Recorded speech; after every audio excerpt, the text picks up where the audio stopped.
సినిమాల్లో అరటిపండు తొక్క మీద కాలు వేసి జారిపడటం చూసి మనం నవ్వుకుంటాం. కానీ నిజ జీవితంలో ఆ తొక్క మీద అడుగు పడితే మాత్రం ఎముకలు విరగాల్సిందే. అయితే యాపిల్, నారింజ తొక్కలు లేని విధంగా కేవలం అరటి తొక్కే ఎందుకు అంతలా జారుతుంది? దీని వెనుక ఉన్న సైన్స్ తెలిస్తే మతిపోతుంది. అరటిపండు తొక్కపై కాలు వేయడం, జారి కింద పడటం ఇది సినిమాల్లో చూసే కామెడీ సీన్ మాత్రమే కాదు, నిజ జీవితంలో జరిగే ఒక ఫిజికల్ రియాక్షన్. దీని వెనుక ఉన్న అసలు కారణాలను జపాన్ శాస్త్రవేత్తలు పరిశోధించి మరీ కనిపెట్టారు.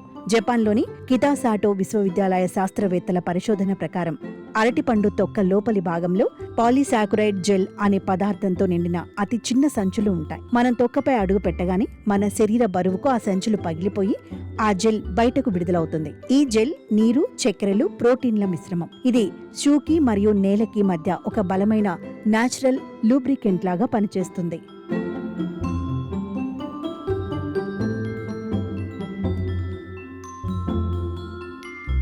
సాధారణంగా గరుకుగా ఉండే రోడ్లపై నడిచేటప్పుడు ఘర్షణ ఎక్కువగా ఉండి మనం పడిపోకుండా ఉంటాం. కానీ శాస్త్రవేత్తల లెక్కల ప్రకారం అరటిపండు తొక్క యొక్క ఘర్షణ గుణకం కేవలం 0.07 మాత్రమే.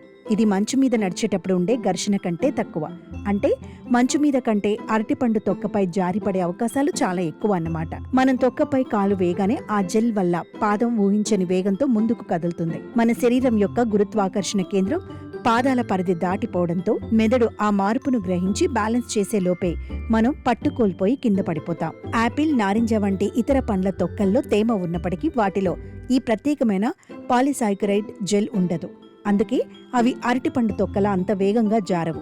ఈ అద్భుతమైన పరిశోధన చేసినందుకు గాను శాస్త్రవేత్తలకు ప్రతిష్టాత్మకమైన ఇగ్ నోబెల్ బహుమతి కూడా లభించింది. అరటిపండు ఆరోగ్యానికి ఎంతో మేలు చేస్తుంది, కానీ దాని తొక్క మాత్రం ఇతరుల ఎముకలు విరగడానికి కారణం కావచ్చు.